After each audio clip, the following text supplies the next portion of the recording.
What's going on, everybody? I'm super curious about this video because, you know, us Americans, we drive all the time. When I come visit Europe, I'm probably going to be taking a lot of public transport, but I'm also most likely going to drive, and we've done a couple of videos on driving tests and all that good stuff. So today we're checking out I drove in Europe for the first time. Here's what shocked me. This one's coming from Savvy Wheels. I'm pretty pumped for this one, so smash the like button and let's dive in. Surprise, surprise, guys. I'm not in Vancouver.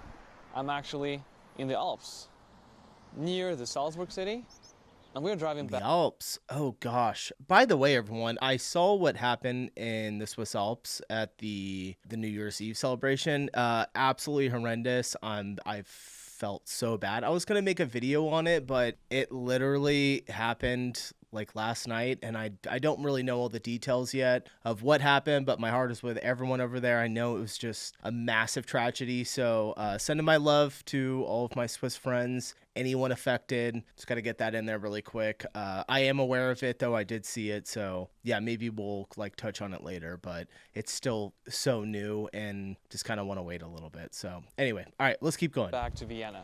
We spent a really good time in Salzburg. It was so fun. I'll leave here some of the videos I made in Salzburg, but today we're going to talk about European roads. This is the car we're driving. This is the Suzuki Swift. This car has only 87 horsepower. A Suzuki?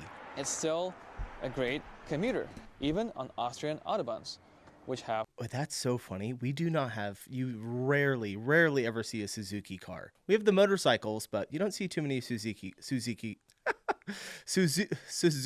what is wrong with me? Cars in my country. 130 kilometers per hour speed limit. So this is my first time in Europe, and that's why I wanted to make a video about different experience while you're driving in North America compared to Europe, and especially compared to Austrian roads and autobahns. I hope this video is going to be fun. Let's actually jump into the car and discuss those differences. So it's kind of a North American reacting to European roads. Good European roads from Austria. Let's go.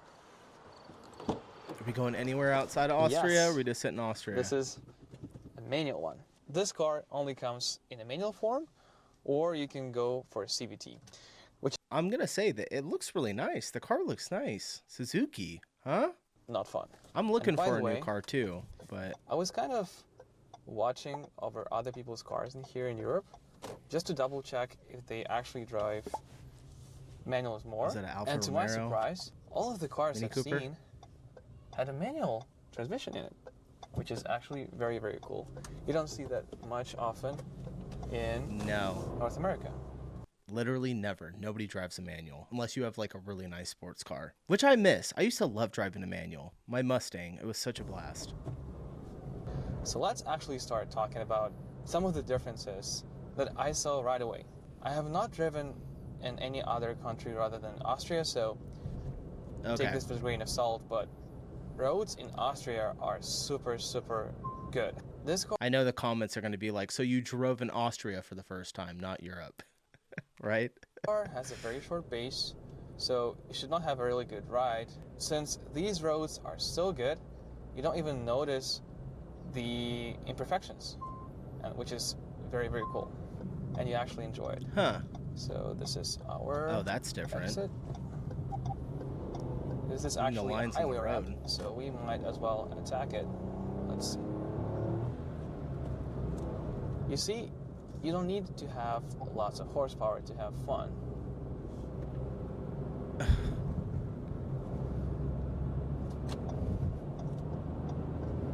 Okay, there's some construction here, it looks like. I was wondering, I was like, why is there white lines in the middle? Let's actually talk about Austrian autobahns. Again, the road quality is insane, and by the way, really cool 911 here. And it is such an enjoyment to drive on these roads. So I've already made a one-way trip from Vienna to Salzburg this morning, and it was just a breeze, especially with these views. Sorry, it's a little bit dark at this moment, but you're just driving basically in Alps. Yeah. Surrounded by these beautiful mountains. You cannot not enjoy this. Sometimes I cannot believe the beauty of the nature in this part of the world. It just looks so surreal. Even for a person who is from Vancouver, it's in a whole different level in Austria. What I like about Autobahn Yeah, I was gonna say, I was like, Vancouver is supposed to be pretty dang beautiful as well. I've never been there, never been to Canada, but as well is that most drivers follow the basic highway rules that I try to teach and I try to promote on my channel, which is basically stay on the right if you're not passing anyone and only pass people from the left. And pretty much everyone in this part of the world is doing this exact thing. we don't do that. Well, I try to as much as I can. Of course, we have way more people on our roads. So, you know, if you're in the left lane trying to pass, we call that the fast lane because there's just so many. Like, you would literally pass somebody, pull over, come up to somebody, pass somebody, and you would just repeat it literally your entire drive. It would never stop. And then also people would be flying by. It'd be hard to get over into the left lane. So a little different there. We have quite a bit of people on our roads, depending where you're at in the country, of course. But where I live, there's quite a bit. So, which is so cool and so safer than what I see usually on North American roads. There's so many campers in the left lanes or in the middle lane, which makes driving very frustrating and torturous. Now, let me just quickly talk about this car. It's considered to be a very economical entry-level car from Suzuki, but this car has adaptive cruise control. This car has automatic high beams. This car has 9-inch lane assist screen with Apple CarPlay built into it, which is wireless, by the way. This is so many good amenities for, I think it's like 19,000 pound car. I feel 19,000 pounds? Oh, I don't know what that would be in euros. I always forget the conversion rate for pounds. I know euros pretty well, but even so, if it's 20,000, like that is really affordable. I always used to want like the nicest cars or trucks and stuff. As I've gotten older into my mid 30s now, I'm like, I don't really care as long as it just gets me from A to B. I don't care what I drive. I'll drive a hybrid Prius, like whatever. Like we are missing out as North Americans for this type of vehicle. I know it has 87 horsepower and 0 to 60 is around 12 seconds, but I actually haven't noticed. How much did he say? Power and 0 to 60 is around 12 seconds, but I actually haven't noticed. Okay. I thought he said 4 seconds. I was like, what? This car being not adequate or not safe, even driving on Austrian autobahns.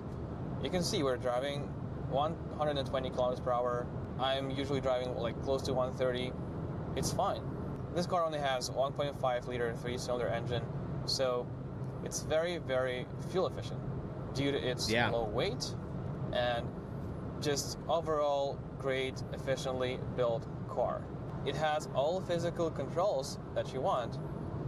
Clear tachometer, clear speedometer, actually everything that you need. I feel like in North America we forgot about having cars like this so that we just get things that we actually need rather than having, 45,000 average new car price today, especially in these times with cars. Oh gosh, it's got to be, when was this? 7 months ago? Man, the cars now here are insane, especially if you want something like a truck, which my wife wants me to get just because we want to get a boat. But getting a truck, you're going to spend $100,000. Like, it's absurd. If you can get away with one for 50, you're doing like really, you're buying probably used, but even like new cars.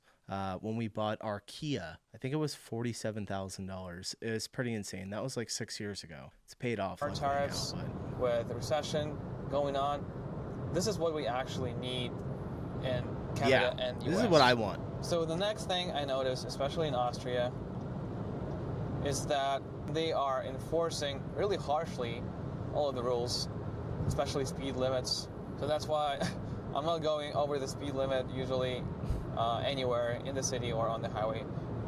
On the Autobahn, it's 130 kilometers per hour, so I usually stay around 130. But as you can see, people are actually driving much faster than me sometimes. Maybe they know where speed cameras are situated, or they just live here, so they kind of know. We're not going to test our luck today.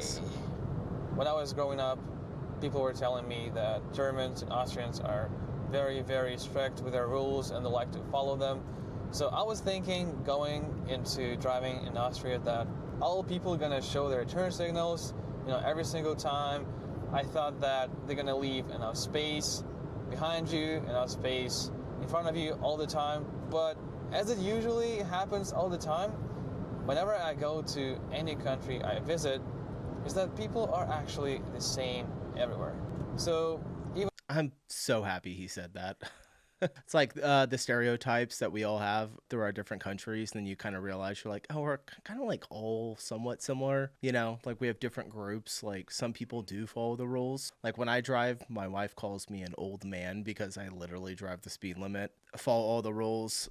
I don't know. I have my kids in the car, so I'm much more safe. But yeah, some people just drive like crazy. And I'm sure it happens in every single country. Otherwise, there would never be any accidents in there. Even in this country, there's no miracle. But in mass, I will say that what I've seen so far is that Germans and Austrians, I would assume, kind of are in the same boat of way less accidents, better driving, much more strict rules. The driving test, oh my gosh, it's crazy. I watched some of that.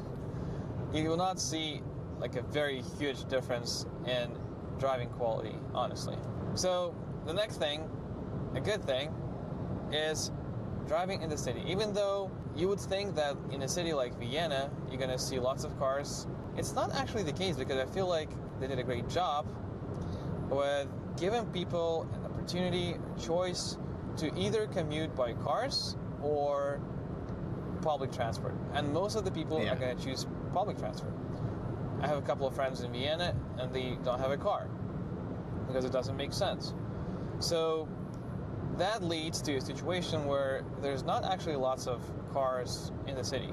I will talk more about driving in the city once we get to Vienna. I just want to show you guys the Vienna at night. I think it's gonna be a great ending to the video, but let's talk more about the Austrian autobahns. It is such a great experience to pass people on the left and merge again to the right. There was not a single situation where I had to wait for a person camping on the left to go away, to move over. It was always easy. If you want to have a road trip somewhere in Austria, I highly recommend driving here. It doesn't matter from which way you're gonna go into Salzburg, you're just gonna drive in the Alps. Really interesting because like so much of the recommendations that I've heard have said like, oh, try the public transport, like try the trains. He's like, no, like go drive. It's really nice. Yeah, kind of like changing my thought process here a little bit. And I'm actually taking the Autobahn way, but you can also find some back roads or find some alternative highways, which probably gonna be more scenic, more twisty. What I liked as well, there's lots of good gas stations, and every single gas station we went to had a separate cafe. What I also found really interesting is that there's so few SUVs in Europe, which is so cool. They have actually lots of cars like this one, small city cars with enough power to get you going in the city, on the highway, with I forget not so much this one, but what are sedans? It's like, or almost like a hatchback, like a sedan hatchback, kind of like crossover. I love those cars, especially Volkswagen's ones. I used to drive a Volkswagen GTI, and I know I'm saying that incorrectly, but that's just what we call it. So yeah, loved it. Absolutely one of my favorite cars I ever owned. Great amenities, even in entry-level cars, like the Suzuki Swift. In North America, we talk about being friendly to the environment. So we build these huge EV trucks, EV SUVs, which are actually much more harmful to the environment than, let's say, this Suzuki Swift. And yes, it's not NAV, but it's still... Man, this guy knows his stuff. I am so happy that someone is saying this. I feel like I'm shouting it from the rooftops all the time, where I try and explain to people that EV cars are not as like good for the environment as people think they are. Mainly because it's still powered, depending on where the power is coming from, but it's, very, very economical and very efficient. I feel like in Europe, there's such a cool selection of these kind of small cars, which are so fun to drive, especially in manual form. Yeah, you see, it's not lots of power, but it's fun to wind down the engine. I would have a blast driving this And I'm thing. not speeding. The limit is 130 kilometers per hour, so you can enjoy a car, 65, 70 enjoy the engine, and still be miles fun. per hour. Not go to prison. Alright guys, so we are back, and we All are right, here we already in Vienna. Our trip is coming up to its end, so I decided to put an end to my video as well. But yeah, as you can see, it's 11:30 in the evening. The city still is active, lots of people walking, Yeah, people riding scooters riding by. Dang. scooters. In Europe, it's much harder to drive in the city, especially when you drive a manual. The reason is that, lots of pedestrians at any time, lots of cyclists at any time. So you have to be basically alert 24/7. Yeah, you could be really careful.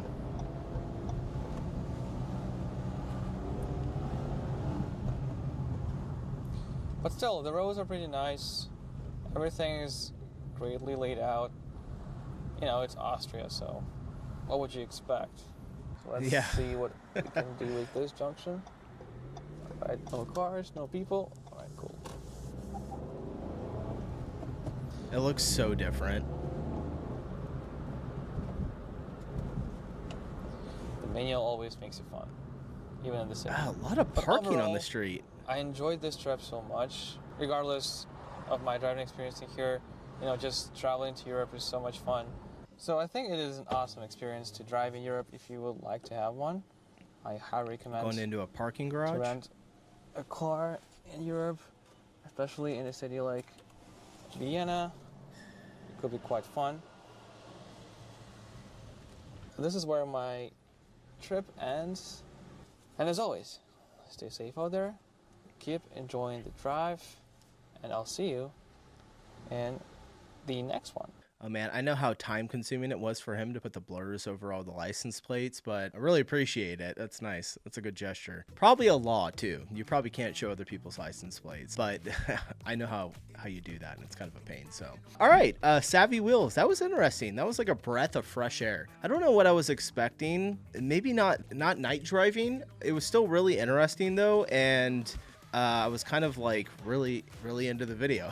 Kind of sad that it ended. All right, I'm going to get out of here. Appreciate you guys watching. If you got any other driving videos, recommend them to me. Maybe I might drive. I don't know. I wasn't planning on driving at all when I came and visited, but he kind of is talking me into it a little bit. So, all right, I'm getting out of here. See you guys. Peace.